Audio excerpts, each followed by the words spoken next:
subscribe, follow, like, share.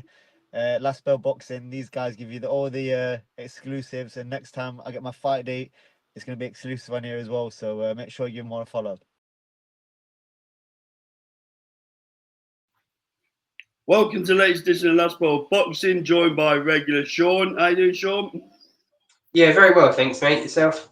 Yeah, I'm all right, mate. All right. I've been deliberating this video all day, but in appreciation to Andy off Last Bell Boxing, we thought we'd cover it, seeing as he's such a fan. So, Jake Paul fought Chavez Jr. last night. Went to a unanimous decision. I don't know where to start with this one because obviously I know we're jumping forward, but the post-match interview that he did was absolutely a debacle. And the fact that some of the governing bodies are considering giving him a world title shot when he's been in with no one of the rankings just baffles me.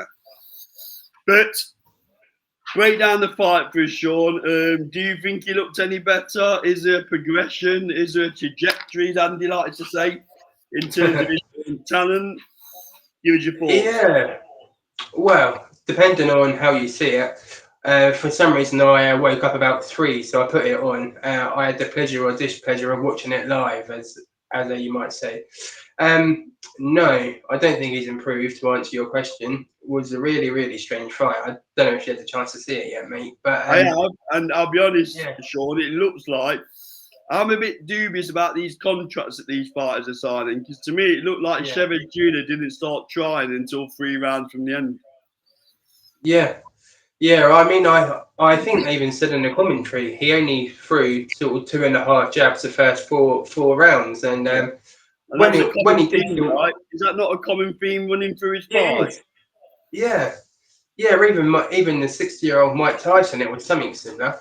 But yes, I mean, I was a bit disappointed because obviously Chavez and his father's a legendary name in boxing and had legendary careers. So a bit disappointing to see him sort of sell himself out to do this, really. By all accounts, I know he has a bit of a rock and roll style life, so probably needs the money. But as far as it goes in Jake Paul, no, I didn't see any improvements. I think when someone punches him clean, he will go. He doesn't seem to have the best chin. Yeah. He doesn't have the best technique really either. He just sort of appears to throw power punches all the rounds and hope he'll land something. And I mean, fair play to him for sort of getting himself in this situation. But the farcical things he was saying after was laughable, really. I mean, he called out Canelo, AJ, and Badou Jack, I think it was, which is just. And he even gave Tank Davis a mention, didn't he? So he's jumping up and down the weights here, isn't he? Yeah, I mean, he would have to have a good lawyer getting a contract fighting any of those. That's all I would say for that one. But no, that was just farcical. I couldn't believe what he was saying. Well, I could, obviously, who it is. Let me play devil's advocate here, Sean. So obviously WBC had just sanctioned Manny Pacquiao to come back and jump in a title fight. So how far are we from the realms of maybe them doing a similar thing to fight Badou Jack? Oh, I wouldn't be surprised at all, Carl. I wouldn't be surprised if they announce it's on Netflix, a big show, sort of Turkey promoting it over there. It will get tens of millions of views, that's for sure. Now, I'm not sure Turkey will have out to do with it, will he? Because he's made some very strong opinions known, hasn't he, regarding this sort of boxing. So maybe not Turkey, but yeah. Sullivan likes a pound note, don't he? Let's be honest, allegedly. yeah. So perhaps Turkey wouldn't, but you know how his comments are and how he's sort of positioning himself at the moment. We're sort of advertising people to fight on that Crawford card. It wouldn't surprise me. I think as you said, the WBC would be the most likely sanctioning body if one's to do it. I don't think that's a big surprise. But no, I can totally see it. I think Badou Jack would take the fight, believing he could win. And obviously it will probably be a career high payday for him as well, even though he's early 40s now. Yeah, it would baffle me because it would throw the rankings system into array, wouldn't it? It'd take you down the rabbit hole of what's the point? What's the point? You know, and them fighters that are on there are mandatory and fighting eliminated, etc., etc. it's already caused a big stir with Pacquiao getting that shot, hasn't it? A lot of people are very unhappy. So I don't know. Is it a case of if you got enough dollar bills in the bank, you can get any fight you want? Is that where we are? Yeah, well, I think with the WBC in particular, as you referenced earlier, they seem to like a dollar note in their terms. So I think if the sanctioning fee, or if Jake Paul can drive, I don't know, 5 million sanction fee to fight Badou Jack, for example, they'll bite his hand off for that. So that's the sad world we're in with them at the moment. But one thing I did find quite funny out of all the people he called out was old Zurdo. I don't know if you saw the fight with Dorticos, which wasn't a great fight. I mean, I think Opataya absolutely wipes the floor with Zurdo if there was the fight. But I did find that slightly amusing, because he wasn't a million miles off when he said that he sort of stunk the place out. So that was about the only smile I had in his sort of post-fight ramble, as it were. Yeah, I'm a big fan of Jake Paul outside the ring. From a promotion perspective, I think he does a great job. And, you know, with the female fighters he's signed, it's just when he laces them gloves up, that's when I've got a problem, you know. Yeah. And the fact that he's now trying to legitimize his fights into mainstream boxing, let's say, that's a problem I've got. You know, how can he try and force his way into a authentic stroke recognised world title fight on the back of his resume? Come on, Sean, he hasn't fought nobody. No, I mean, I doubt he'll do it, but I see something on social media earlier, and it does make sense. But again, there's no upside for Jake Paul. But someone like Pat Brown, who's a 2-0 cruiserweight novice, as it is in the professionals, obviously he's had an extensive amateur career. But why not fight him next?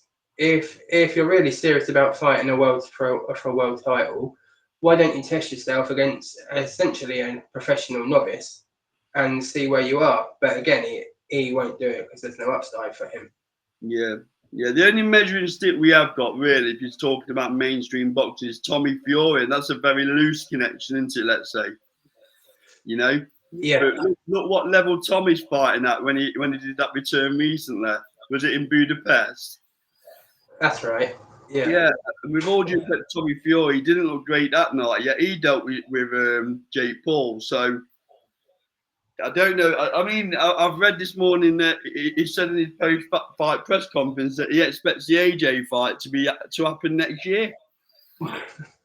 Now I know he loves line, but surely AJ's not going to jump in with him. Surely not. He's got bigger fish to fry, right?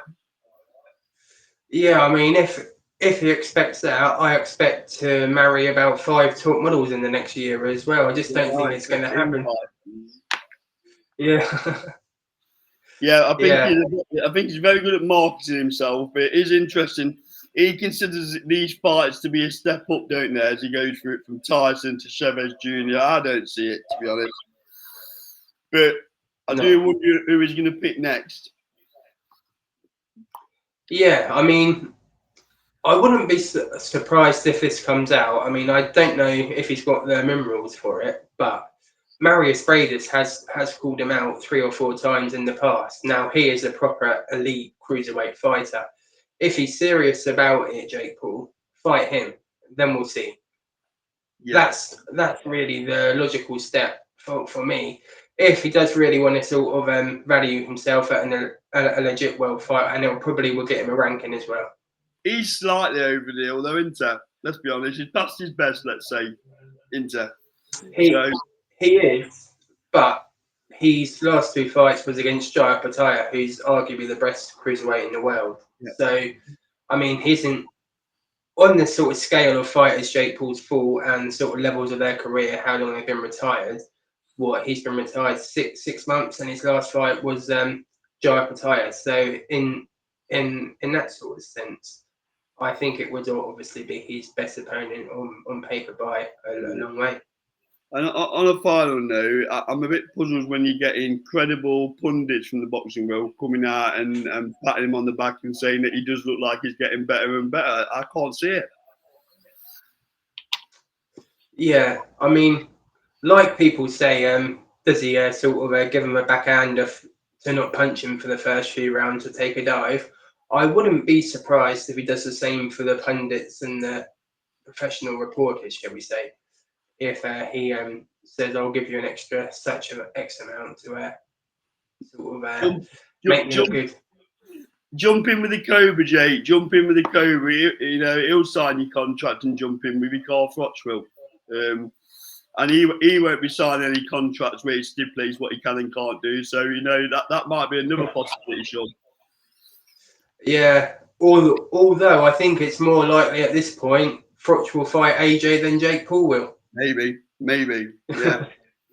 Yeah, he says it how it is, don't he, old Froch? So, yeah, let's see. But very interested to see where Jake Paul goes next. I mean, like I said, I'd like to pat him on the back for the work he's done outside the ring with his promotional outfit.